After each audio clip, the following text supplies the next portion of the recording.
Hi everyone, wishing you all a wonderful day. Today we're diving into an emotional and powerful story about love, sacrifice, and the strength to hold on when everything feels like it's falling apart. Follow James and Diep as they face life's toughest challenges together through heartbreak, hospital walls, and the hope of a future they refuse to give up on. If you enjoy this story, don't forget to hit that subscribe button so you never miss any of our upcoming videos. She never had it easy. Diep had been through more than most. No real family, no fancy education, and never the kind of support most people take for granted. But even with all that, she never gave up. She kept pushing forward one day at a time. Now she was carrying James's child. And tonight was supposed to be the most beautiful night of her life. James had spent months planning this moment, the proposal, the night he would ask Diep to spend the rest of her life with him. He had thought of every little detail, reserved a private table at their favorite spot, ordered her favorite flowers, had a custom cake made, even picked out soft pastel balloons to make the night feel a little magical. Earlier that day, James called his mum. He needed her blessing. It wasn't an easy conversation. His mother, always the realist, had her concerns. Diep wasn't from the same background. She didn't have the kind of pedigree his mom had hoped for. But James didn't care. He loved her, deeply, unconditionally. "I just want you to be sure," his mom had said. "I am," James replied. "This is my decision." He was firm, steady. This was the woman he wanted to build a life with. Standing by the window, holding the engagement ring in his hand, James felt the weight of everything. The excitement, the fear, the hope. It wasn't just a ring, it was a promise that no matter what came their way, he would be there for her, for their baby. Later that afternoon, nerves started to creep in. James sat in the living room, trying to calm himself down. His phone buzzed every few seconds with texts from friends wishing him luck. But he couldn't focus. His mind was stuck on one thing, the conversation he had with his mom. He needed her to understand. "Mum, I've made up my mind," he had said earlier. "I'm proposing to Diep tonight." She'd looked at him, quiet, thoughtful, and then finally said, "You know, life with her won't be easy, but if you're sure, it's your choice." And he was sure, or at least he thought he was. But nothing could have prepared him for what happened next. The restaurant was perfect. Everything was just as he had imagined it, the candlelight, the roses, the quiet music. He kept checking the time. Diep was late. That wasn't like her. Then his phone buzzed. It wasn't Diep, it was her neighbor. Diep collapsed. "Please come quickly." James's heart stopped. For a second, the whole world froze. Then panic took over. He ran out of the restaurant, speeding across town, heart pounding in his chest. When he arrived, the scene felt unreal. Diep was lying unconscious on the floor of her apartment, her skin pale, her lips cold, her body limp. "Diep, please," James whispered, kneeling beside her. "Wake up, please." The neighbors looked just as scared. They had no idea what had happened. No one did. There was no family to call, no one to lean on, just James. Without thinking, he scooped her into his arms and raced to the hospital. The dinner, the proposal, all of it faded into the background. Right now, there was only one thing that mattered: saving her. The hospital room was cold and sterile, filled with the beeping of machines and the hushed urgency of doctors and nurses. James sat by Diep's side, holding her hand, watching her breathe. Her chest rose and fell slowly, as though every breath was a battle. It broke him. The doctor came in and explained the diagnosis. It was a rare illness, one that could endanger not just Diep, but the baby as well. The words hit James like a brick. How did they go from planning a proposal to this? He replayed everything in his head. The way she'd seemed tired lately. The moments she brushed off as just stress. He should have seen the signs. He should have asked more questions. He should have been there. Now all he could do was sit there, paralyzed by fear and guilt. "I should have noticed," he whispered to her, his voice cracking. "I should have been there." He didn't sleep. He didn't eat. He stayed by her side, night after night, hoping, begging for a miracle. The doctors were doing everything they could, but the odds weren't great. The illness was aggressive, complicated, dangerous. And yet, James stayed. No matter how dark it got, no matter how much it hurt, he wouldn't leave her side. Then one morning, as the sun filtered faintly through the blinds, something changed. Diep stirred, her fingers twitched, her eyelids fluttered. "Diep?" James leaned in, barely breathing. She opened her eyes, slowly, weakly. Her voice was soft. "James." "You're in the hospital," he said gently, gripping her hand like a lifeline. "You collapsed. But you're safe now. The doctors are taking care of you." She tried to move but winced in pain. Her body was so weak she couldn't sit up. The exhaustion weighed her down like lead. "What happened?" she murmured. "Why do I feel so tired?" James's eyes filled with tears. "You're sick," he told her, "and it's affecting the pregnancy. It's serious." Diep turned her head slowly, blinking back tears. "I didn't want this. I didn't mean to drag you into all this." "You didn't drag me into anything," James said. "I'm here because I love you. I'm not going anywhere." She looked at him, really looked at him, and though she was too tired to say much more, her eyes said everything. He was her safe place, her strength, and in that moment she knew she wasn't alone.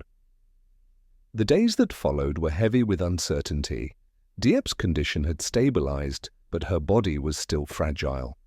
The illness was rare, unpredictable, and risky for both her and the baby. Doctors told James they'd need to monitor her closely. She would have to remain in the hospital for at least a few more days. But even then, there were no guarantees. Still, James didn't move from her side. He refused to let fear win. He spent his days holding her hand, brushing her hair back when it clung to her damp forehead, whispering softly even when she couldn't respond. At night, he barely slept, just watched the rise and fall of her chest and listened for the sound of her breathing. He kept thinking, what if she doesn't make it? The thought was unbearable, but every time he looked at her, he reminded himself, she's still here. And as long as she was here, there was hope. Sometimes Diep would wake for a few minutes. Her voice was barely audible. She couldn't speak much, but the look in her eyes said more than words ever could. There was fear there, but also a quiet strength.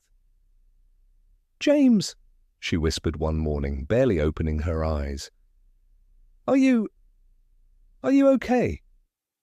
James let out a shaky breath, a small smile tugging at the corner of his mouth. Even now, after everything, she was still thinking about him.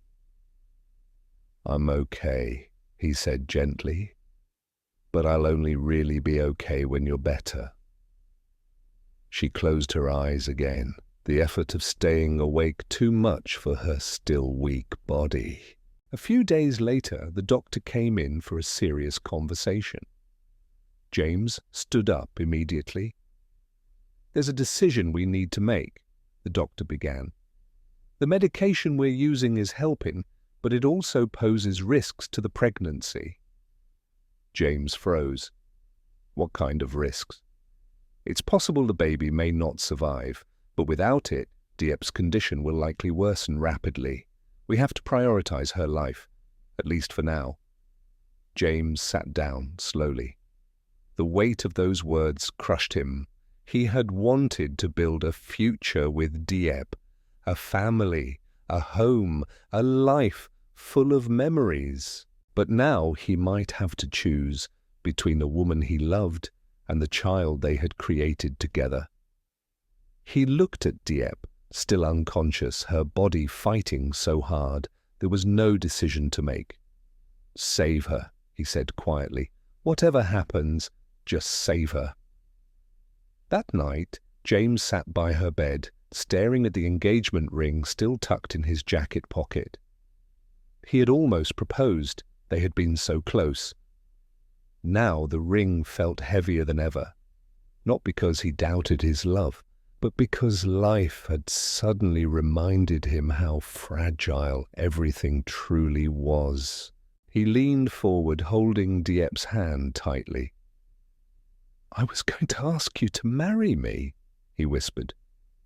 "Tonight, at dinner, I had flowers, balloons, everything you'd love, but none of that matters now. I just need you to come back to me." His voice broke. "I don't care if we never have a fancy wedding or a perfect house.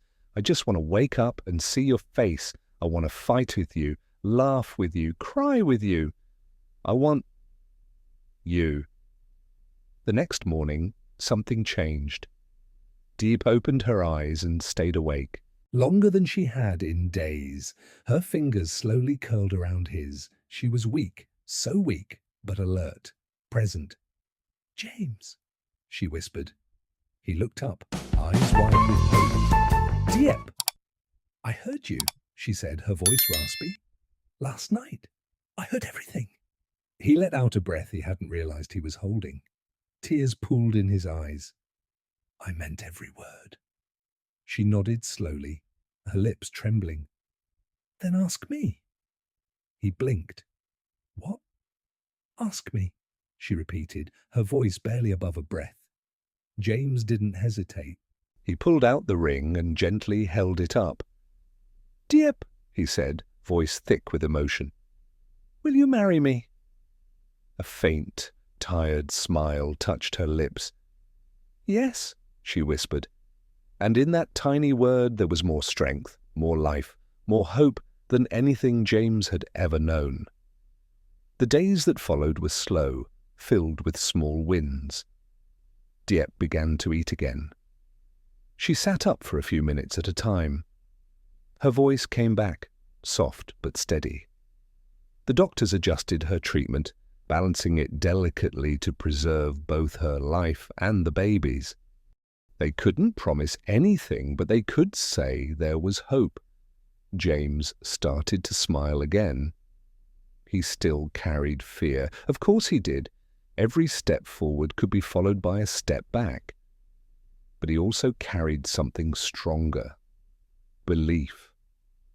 Belief in Diep's strength, belief in their love. One evening, as the sun dipped below the horizon, Diep looked at James from her hospital bed. "Do you ever think about the future?" she asked quietly. "All the time," he said, pulling his chair closer. "Even now?" "Especially now." She reached for his hand. "I don't know what will happen," she whispered. "But I do know this. I don't want to go through any of it without you." James leaned forward, brushing a kiss against her forehead. "Then you never will," he said. "I'm here. Always." Love doesn't always come wrapped in perfection. Sometimes it's found in hospital rooms, in whispered promises, in battles fought side by side. James and Diep had dreamed of a proposal night under candlelight, a toast to their future. Instead, they found themselves clinging to each other through the scariest chapter of their lives, and maybe that's love at its truest. Not the perfect moments, but the ones where you choose each other over and over again, even when everything falls apart. As Diep slowly recovered, James stayed true to his word. He never left, he never gave up. And together, they faced whatever came next. James had planned a perfect night to propose to Diep, the woman he loved deeply. But just hours before the big moment, everything changed. Diep collapsed unexpectedly and was rushed to the hospital. There, James learned she was battling a rare and dangerous illness that threatened not only her life, but also their unborn child. Overcome with guilt and fear, James refused to leave her side, holding on to hope as she fought to survive. Through sleepless nights and heartbreaking decisions, he remained her strength, even when doctors gave no guarantees. In one quiet, emotional moment, Diep finally opened her eyes and said yes. This story is about more than love. It's about loyalty, courage, and the power of staying when it's easier to walk away. Will their love be enough to overcome the trials ahead? Watch to find out.